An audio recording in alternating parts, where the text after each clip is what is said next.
Hello everyone, welcome on your YouTube channel on Sanjeevani classes.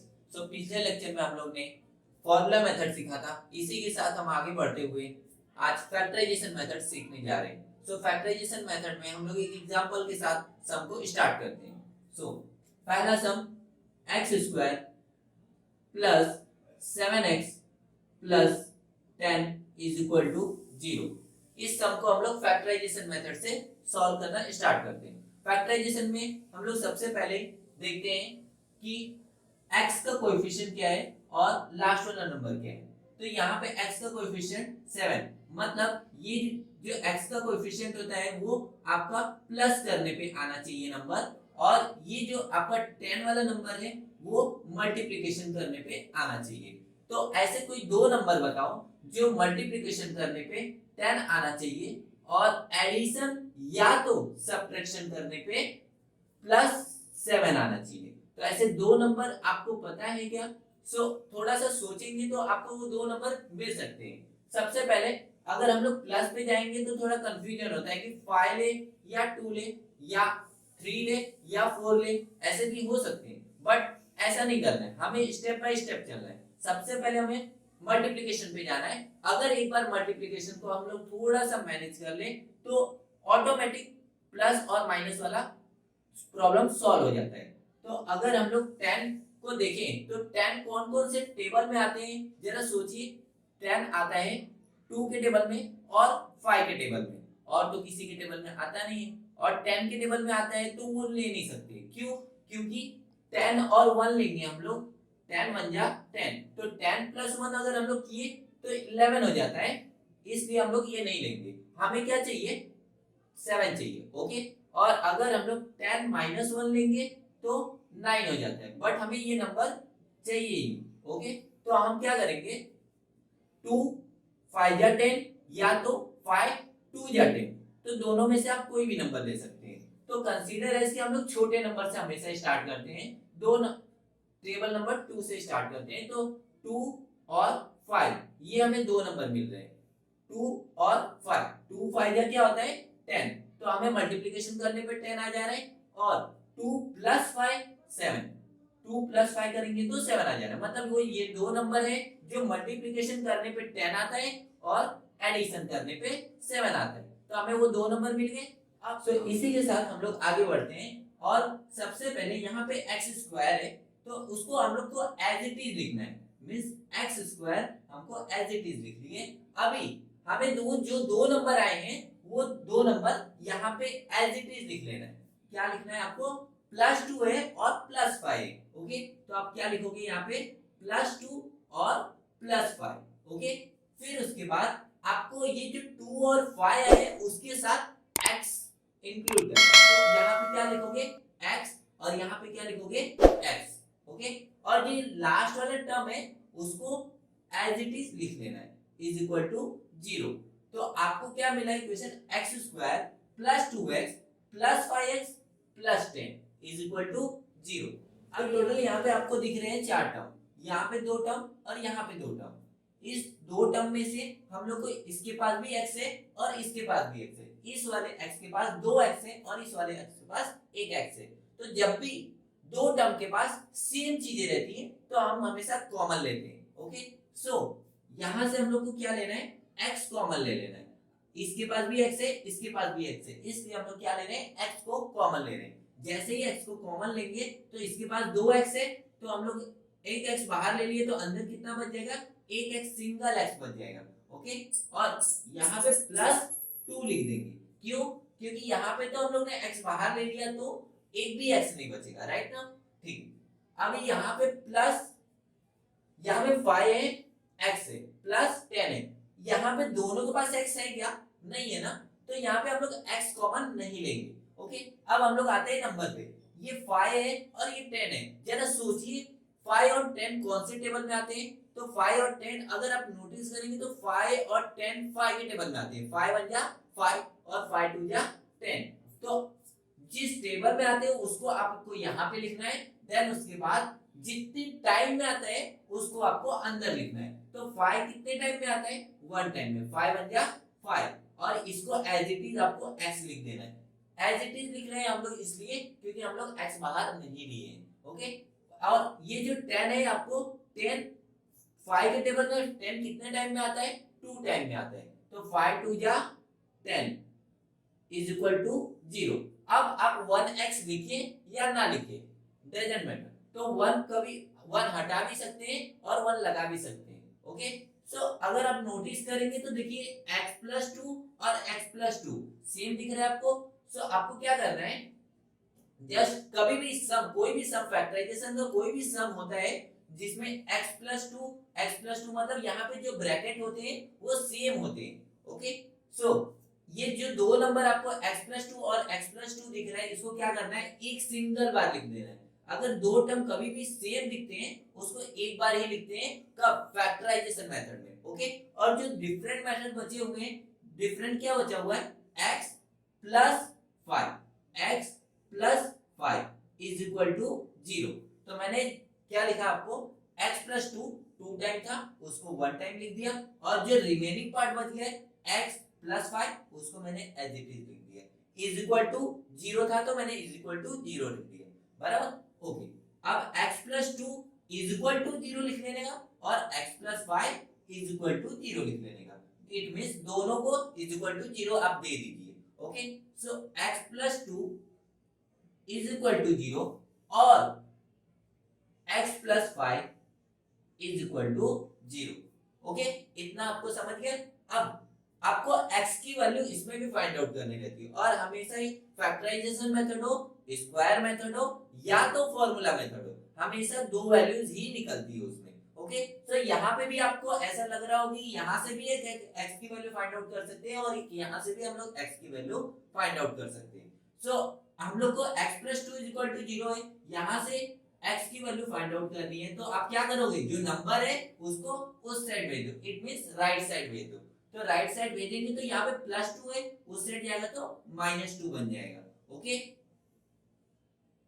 और यहाँ पे x+5 इक्वल टू 0 है, तो इस नंबर को भी उस साइड भेज दीजिए जिससे हमें x की वैल्यू पता चल जाए। ओके, सो ये +5 को उस साइड भेजेंगे तो x इक्वल टू +5 उस साइड जाएगा तो -5 बन जाएगा। तो इससे हमें क्या पता चला, x की दो वैल्यू, x इक्वल टू -2 और x इक्वल टू -5। तो दोस्तों इसी के साथ हम लोग आगे दूसरे वाले सम की तरफ बढ़ते हैं, और जस्ट इसको आप नोट डाउन कर लीजिए, अदरवाइज आप स्क्रीनशॉट लेके हम लोग फटाफट आगे की तरफ बढ़ते हैं। ओके, सो दोस्तों इसी की तरह हम लोग आगे बढ़ते हैं। ओके, और आते हैं हम लोग सेकंड सम की तरफ। Okay, so x² minus 15x plus 54 is equal to 0। अब इसमें भी आपको ये मल्टीप्लिकेशन करने पे आना चाहिए 54, ये मल्टीप्लिकेशन करने पे आना चाहिए, और ये क्या आना चाहिए, एडिशन करने पे आना चाहिए। एडिशन करने पे कितना आना चाहिए, -15। एडिशन या तो सब्ट्रैक्शन करने पे कितना आना चाहिए, -15, और मल्टीप्लिकेशन करने पे कितना आना चाहिए, 54 आना चाहिए। ओके, सो ऐसे दो नंबर जरा आप सोच के बताइए तो कौन से वो दो नंबर हो सकते हैं। तो जरा आप सोचेंगे तो ये जैसे मैंने आपको क्या बोला था कि जैसे मल्टीप्लिकेशन करने पे 54 आना चाहिए, सबसे पहले हम लोग मल्टीप्लिकेशन को फॉलो करते हैं, एडिशन और सब्ट्रैक्शन पे नहीं जाते। ओके, सो पहले 54 हम लोग कौन से टेबल में आता है, 6 5 या 54 होता है, सॉरी 6 9 या 54 होता है। ओके, तो 6 9 या 54 ऐसा लिख सकता हूं मैं। ओके, या 9 6 या 54 होता है, तो हम लोग स्टार्टिंग नंबर से स्टार्ट करते हैं, तो 6 9 क्या होता है 54। अब यहाँ पे तो 6 9 या 54 अपने को आंसर आ गया, बट अगर मैं 6 और 9 को ऐड करता हूँ, एडिशन करने पे भी वही नंबर आना चाहिए -15, तो मैं ऐड करता हूँ 6 + 9, तो कितना आता है आपका 15, लेकिन ये तो आंसर अपने को -15 में चाहिए। सो आपको क्या करना पड़ेगा, सो ये जो प्लस में है ये दोनों को माइनस में डाल दो, तो माइनस माइनस क्या होता है, -6 और -9 क्या होता है, -6 -9 -15 हो जाता है। आपको पता होगा कि माइनस माइनस हमेशा क्या होता है, प्लस होता है, उसकी वजह से -6 और -9 -15 हो जाएगा, और इसी नंबर को आप -6 इंटू -9 करते हैं तो 54 आ जाएगा। कैसे, 6 9 या पहले 54 कर दीजिए, और मल्टीप्लिकेशन में क्या होता है, माइनस माइनस क्या हो जाता है, प्लस हो जाता है। या तो आप माइनस माइनस को कैंसिल कर सकते हैं, ये एक शॉर्टकट है। ओके, सो हमें वो दो नंबर मिल गए। कौन से दो नंबर मिल गए? -6 और -9। तो इसी की तरह हम लोग आगे बढ़ते हैं और यहाँ पे सब्स्टिट्यूट करते हैं वो दो नंबर। ओके, तो पहला टर्म हम लोग सेम एज इट इज लिखते हैं एक्स स्क्वायर। अब इसके बाद का स्टेप क्या रहता है? ये जो दो नंबर आए रहते हैं ना, उसको एज इट इज लिखते हैं। ओके, सो -6 और -9। ओके, और अगर इधर x है तो आपको क्या लिखना है यहाँ पे? x, और इधर y है तो पूरा क्या लिखना है? y। अगर m है तो m लिखना है, मतलब जो भी अल्फाबेट्स है आपको यहाँ पे वो दो नंबर के साथ ऐड कर देना। Okay, so +54 is equal to 0। यहाँ पे कुछ डाउट नहीं हुआ होगा मेरे हिसाब से। ओके, सो यहाँ पे आपको कितने टर्म दिख रहे हैं? 1 2 3 4, टोटल 4 टर्म दिख रहे हैं। तो मैंने अगर पिछला आपने वीडियो देखा होगा या पिछला सम आपने देखा होगा तो वहां पे 4 टर्म को मैंने दो पार्ट में डिवाइड कर रहा था, एक ये और एक ये। ओके, सो ये वाला टर्म क्या है? x² - 6x, और ये क्या है आपका? -9x + 54। ओके, सो यहाँ पे भी आपका x² है, यहाँ पे x है, तो आपको x दोनों के पास है, तो यहाँ से क्या करना पड़ेगा आपको? x को बाहर निकालना पड़ेगा। तो यहाँ पे x को बाहर निकालना मतलब x को कॉमन लेना। ओके, तो यहाँ से अगर x कॉमन लेते हैं तो एक x तो बच जाता है यहाँ पे, और यहाँ पे माइनस और 6। यहाँ पे 6 क्यों बचा? x क्यों नहीं है? x मैंने तो बाहर ले लिया था, इसलिए 6 बचा। ओके, अभी यहाँ पे जब माइनस लग जाता है ना, याद रखिए एक शॉर्टकट बताता हूँ आप लोगों को। यहाँ पे जब भी माइनस लग जाता है तो अंदर का साइन जो होता है ना, हमेशा प्लस से क्या होता है? माइनस हो जाता है। ओके, सो सबसे पहले ये स्टेप करने का, नहीं तो कभी भी आप अगर माइनस लेके करते हैं और ध्यान नहीं दिए तो गलती हो सकती है। सो जैसे ही आप माइनस लेते हैं और ब्रैकेट लगाते हैं, प्लस से क्या कर देने का? ऑन द स्पॉट माइनस कर देगा। अब नेक्स्ट स्टेप पे जाने का। नेक्स्ट स्टेप क्या है? यहाँ पे x और यहाँ पे x, दोनों के पास x है क्या? नहीं है, तो हम क्या x को कॉमन नहीं ले सकते। अब नंबर पे आते हैं। अब नंबर क्या है? 9 है और 54। जरा सोचिए कि कौन से टेबल में 9 और 54 आता है? तो 9 1 जा 9 आता है और 9 6 जा 54 आता है, राइट ना? सो हम लोग को क्या लेना पड़ेगा? कौन से टेबल में आते हैं उसको हम लोग क्या लेते थे? बाहर। ओके, और कितने टाइम में आता था उसको हम लोग कहां पे लिखते थे? अंदर, ब्रैकेट के अंदर। तो 9 1 जा 9, और ये x एज इट इज लिखेंगे, और ये 54 है, वो कितने टाइम में आता है? 6 टाइम में। तो 9 6 क्या होता है? 54 इज इक्वल टू 0। अब पिछले सब में आप लोगों ने देखा था यहाँ पे भी 1 ऐसे आया, तो मैंने उसको रफ कर दिया था। रफ किया था इसलिए कि आप 1 लिखो या मत लिखो, कोई उससे इफेक्ट नहीं पड़ने वाला है। ओके, सो अगर देखिए अगेन x - 6 और x - 6 आपको दिख रहा होगा, तो ये दोनों कभी भी सेम आता है। मैंने पिछले वाले सम में ऐसा ही बताया था आपको कि कभी भी कोई भी सम कीजिए फैक्टराइजेशन मेथड में, x - 6 x - 6 जो भी ब्रैकेट पे रहते हैं वो सेम आते हैं। तो इसको क्या करना है आपको? x - 6 दो बार है ना, उसको एक बार ही लिखना है। तो x - 6 एक बार लिख दिया आपने। अब सेकंड x - 9 जो रिमेनिंग पार्ट बचा है ना, उसको एज इट इज ब्रैकेट में लिख दीजिए। तो ये क्या हो जाएगा? x - 9 is equal to 0। Okay, x - 6 is equal to 0 और x - 9 इज इक्वल टू 0, दोनों को 0 0 दे दीजिए। तो क्या हो जाएगा? x - 6 इज इक्वल टू 0 और x - 9 is equal to 0। Okay, अब आपने को तो x की वैल्यू निकाल ली, इधर -6 क्या कर रहे हैं? इसको उस साइड उठा के रख दो, तो ये क्या हो जाएगा? -6 क्या बन जाएगा आपका? +6, और इधर जो रिमेनिंग पार्ट बच गया उसको रख दीजिए, मतलब x बच गया तो मैंने x को यहाँ पे रख दिया।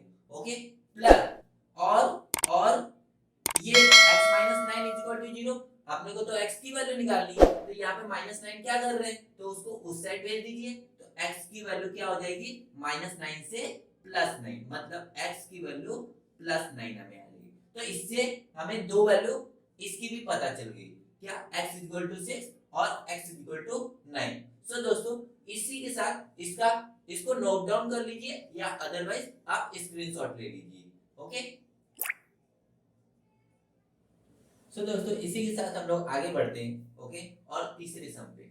ओके, सो तीसरा सम हमारा क्या है? 2y² + 27y plus 13 is equal to 0। अगर आप पिछले सेकंड सम में देखे होंगे तो कोई भी एज ए इक्वेशन में दे रहा था तो x square plus 2x plus 3 is equal to 0 करके दे रहा था। ओके, तो एक्स स्क्वायर का कोएफिशिएंट उसमें कितना था, 1 था। ओके, अब यहाँ पे y का जो स्क्वायर का कोएफिशिएंट है वो 2 आ गया। अब यहाँ पे जब ऐसे टाइप के सम आ जाते हैं, असल में इसमें दो टाइप के सम होते हैं। एक एक्स स्क्वायर के सामने मतलब एक एक्स स्क्वायर के कोएफिशिएंट जो होता है अगर 1 रहता है तो हम लोग डायरेक्टली ये देखते हैं नंबर और ये देखते हैं number. Okay, it means multiplication करने पे 3 आना चाहिए और एडिशन करने पे 2 आना चाहिए।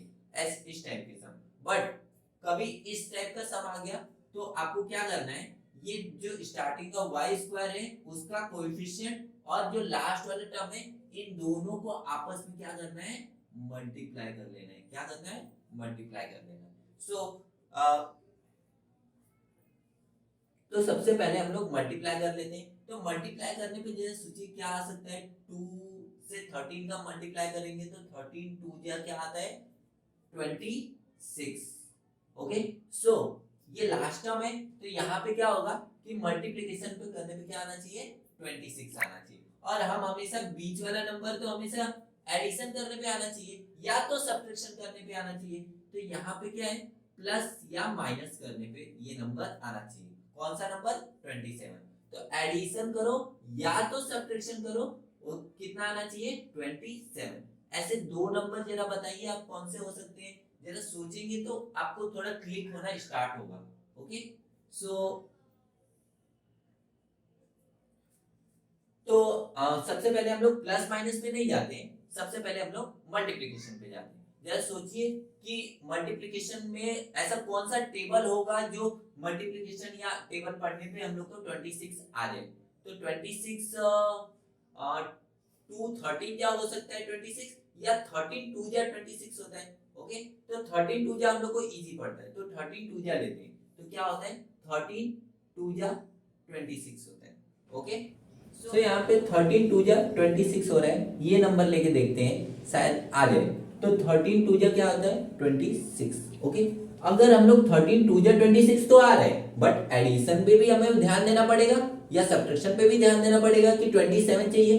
तो 13 और 2 को ऐड करेंगे तो ये तो 15 आ जाएगा, नंबर तो आ ही नहीं रहा है। अगर एक बार चेक करते माइनस करके। ओके, तो 13 माइनस 2 करेंगे तो ये तो 11 आ जाएगा, तो ये तो नंबर आने को रहा नहीं। तो हम लोग क्या कर सकते हैं, तो हम लोग तो कोई दूसरा नंबर लेते हैं। तो जरा सोचिए कि वो दूसरा नंबर क्या हो सकता है, 26। ओके, तो 26 1 26 होता है, राइट ना। तो 26 1 26, तो अगर मल्टीप्लाई करने में तो 26 1 26 आ रहा है, राइट ना। अब अगर इन दोनों को ऐड करूं तो अरे हाँ 26 प्लस 1 इज इक्वल टू कितना आता है, 27। अच्छा हाँ 27 तो आ गया, राइट ना। तो मल्टीप्लाई करने पे 26 आ रहा है और एडिशन करने पे भी 27, मतलब ये हमें दो नंबर परफेक्ट मिल गए। अब हम लोग इसी की तरफ आगे बढ़ते हैं और यहाँ पे पुट करते हैं। ओके, तो यहाँ पे क्या है आपका पहला नंबर, पहला जो ये पहला टर्म होता है उसको तो हम लोग एज इट इज रखते हैं, तो 2y square as it is रखते हैं। ओके, अब 26 और 1 ये दो नंबर आए हैं आपके, तो इन दो नंबर को आपको एज इट इज रखना है, 26 और 1। तो अगर यहाँ पे y का कांस्टेंट टर्म मतलब जो भी वेरिएबल टर्म है उसको एज इट इज लिख देना है। तो y वाला टर्म है तो आपको क्या लिखना है, y, और यहाँ पे भी आपको y। तो ये प्लस 26 है तो मैंने प्लस 26 लिखा, ये प्लस 1 है तो मैंने क्या लिखूंगा, प्लस 1 लिखूंगा, और ये प्लस 13 इज इक्वल टू 0। यहां तक तो कुछ डाउट नहीं हुआ होगा। तो ओके, सो यहाँ पे भी आपको चार टर्म मिल गए, देखिए 1 2 3 एंड 4 इज इक्वल टू 0। अब हम लोग क्या करते थे, ये दो पार्ट को पकड़ते थे और ये दो पार्ट को पकड़ते थे, ठीक है। अब ये दो पार्ट में से हम लोग क्या देखते थे, सबसे पहले y वाला टर्म देखते थे, या x रहता तो हम लोग x वाला टर्म देखते थे। तो जरा देखिए यहाँ पे भी y है और यहाँ पे भी y है, तो हम लोग कॉमन ले सकते हैं क्या, हाँ यहाँ पे 2y है यहाँ पे 1y है, तो सेम चीजें रहती है तो हम लोग हमेशा क्या लेते हैं, कॉमन लेते हैं। ओके, तो यहाँ से 2 y है तो यहाँ पे एक y ले लिए तो बचा क्या अंदर, एक सिंगल y बच गया। ओके, और यहाँ से तो आपको y कॉमन लूंगा तो यहाँ पे तो y बचेगा ही नहीं, राइट। तो यहाँ पे क्या बचेगा, +26। और यहाँ पे अगर आप नोटिस करेंगे तो 2 और 26 भी किसी टेबल में आता है। जरा 2 1 या 2 और 2 13 या 26 होता है। ओके, सो 2 भी तो आप कॉमन ले ही सकते थे, तो 2 एक काम करते हैं हम लोग 2 भी कॉमन ले लेते हैं, साथ में ही कॉमन ले लेते हैं। तो क्या हो जाएगा, 2 बाहर ले लेता हूं तो 2 1 जा 2 और 2 13 जा 26। ओके, और यहाँ पे आपका +1 क्यों लिखा मैंने, 1 इसलिए लिखा है कि 1 के टेबल में 1 आता है और 1 के टेबल में 13 भी आता है, तो 1 कॉमन ले सकता हूँ। और y क्यों नहीं कॉमन ले रहा हूँ यहाँ पे, क्योंकि यहाँ पे y के पास मतलब ये दोनों टर्म के पास y है क्या, नहीं है, तो हम लोग y कॉमन नहीं लेंगे। ओके, सो यहाँ पे 1 1 जा 1 और y को एज इट इज लिखना है, और 1 13 जा 13 is equal to 0। Okay, so 1y + 13 1y + 13 दो बार दिख रहा है आपको, तो इसको क्या लिखना है, आपको एज इट इज लिख लेना है। तो 1y + 13 इज इक्वल टू 0 और 2y + 1 is equal to 0। Okay, ये हम लोग ने टर्म लिख लिया। अब 1y लिखो या मत लिखो क्या ही फर्क पड़ता है। ओके, मल्टीपल में रहता है तो कभी भी 1 का कुछ मतलब नहीं निकलता है। Okay, so y + 13 is equal to 0 है, तो ये +13 को क्या करोगे, उस साइड भेज दो, इट मींस राइट साइड भेज देंगे। तो y इज इक्वल टू +13 है ना, उस साइड जाएगा तो -13 हो जाएगा। तो क्या हो जाएगा, -13, मतलब y इज इक्वल टू -13 आ गया। और 2y + 1 है, अपने को y की वैल्यू चाहिए, तो सबसे पहले जिसके पास y नहीं है ना उसको भेजते हैं। ओके, तो ये क्या आ जाएगा आपका 2y, इसके पास y है क्या, नहीं है, तो इसको उस साइड भेज दीजिए, तो इज इक्वल टू -1। ओके, अब ये क्या आ गया, ये y के साथ 2 क्या कर रहे हैं, अपने को तो y निकालना है, तो हम लोग क्या करेंगे, इसको 2 को अपॉन में कर देंगे। क्यों, क्योंकि यहाँ पे जब भी कोई भी चीजें मल्टीपल में होती है तो वो डिवाइड में जाती है, और जब भी कोई चीजें प्लस में होती है तो माइनस में जाती है, या माइनस में रहती है तो प्लस में जाती है। ये तो बेसिक आइडिया तो आपको 8 7 6 में पढ़े ही होंगे। Okay, so y is equal to -1 upon में 2, मतलब y इज इक्वल टू कितना आता है, -1/2। तो इसी के साथ दो वैल्यूज हमें मिली, कौन कौन सी, y इज इक्वल टू -13 और y इज इक्वल टू -1/2। सो इसी के साथ दोस्तों हम अब नेक्स्ट लेक्चर में मिलते हैं, तब तक के लिए इस सम को नोट डाउन कर लीजिए और या तो आप स्क्रीनशॉट ले लीजिए। तो दोस्तों इसी के साथ आपको प्रैक्टिस के लिए कुछ सम दे रहा हूँ, वो आप कर लीजिएगा। सो पहला सम है आपका x² + 10x + 21 is equal to 0, और दूसरा सम है 2x² + 15x + 27 is equal to 0। सो इसी के साथ इसका भी थोड़ा आप स्क्रीनशॉट ले लीजिए, और अगर आपको वीडियो अच्छी लगी होगी तो इसको लाइक कर दीजिएगा, और अगर आप इस चैनल पे नए आए होंगे तो इसको सब्सक्राइब कर दीजिएगा। और आपको ये वीडियो कोई आपका 10th क्लास का स्टूडेंट है या आपका फ्रेंड है तो उसको आप शेयर कर लीजिए। ओके, सो इसी के साथ हम लोग विदा लेते हैं। ओके।